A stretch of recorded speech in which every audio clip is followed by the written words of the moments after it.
Hello, my name is William Kuskin, and it gives me great pleasure to invite you to join me for my new online course, Comic Books and Graphic Novels.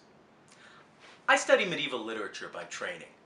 My particular specialty is in the transition from manuscript to print.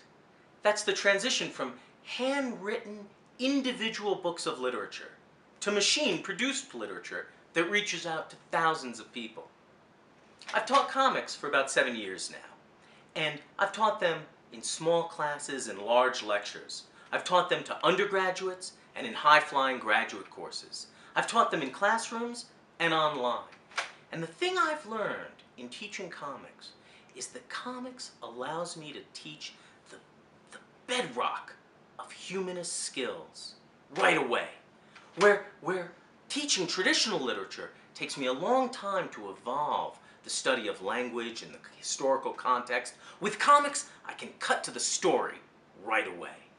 So in this, it strikes me that comics and MOOCs share a basic similarity of accessibility.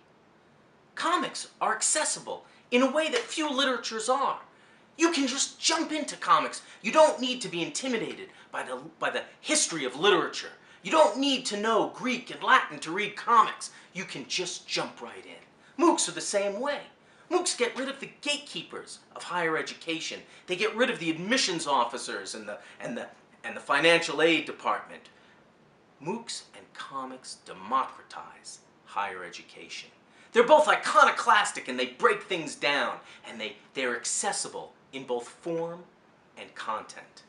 So my goal for this course is to bring you the humanities through comics. But I have more specific goals than that.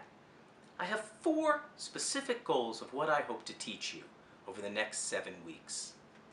The first is I hope to teach you something of comic book history.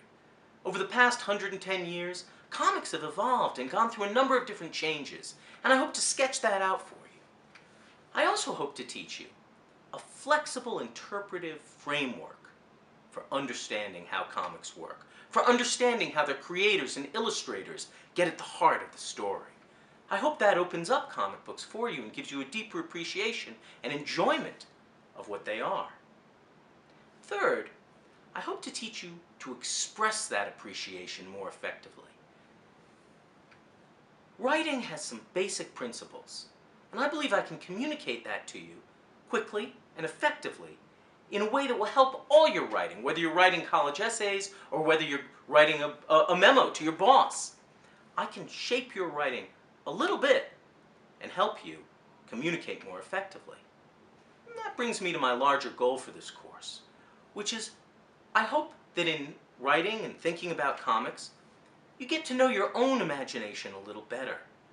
Because comics are about the imagination, and they depend on your imagination to bring them to life.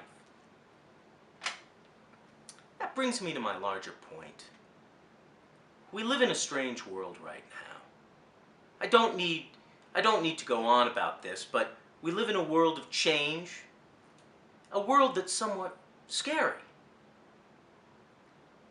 In this world, we need stories.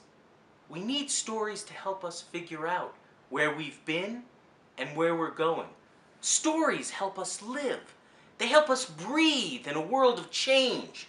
They allow us to reflect on who we are and where we're going. And comic books tell those stories powerfully. They give us great heroes, and they give us human situations, and they help us think through how we might encounter those situations.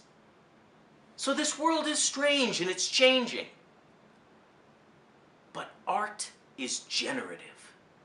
With art, there is always hope. Comics are a great art, and by reading them and thinking about them, we will be part of a world of hope.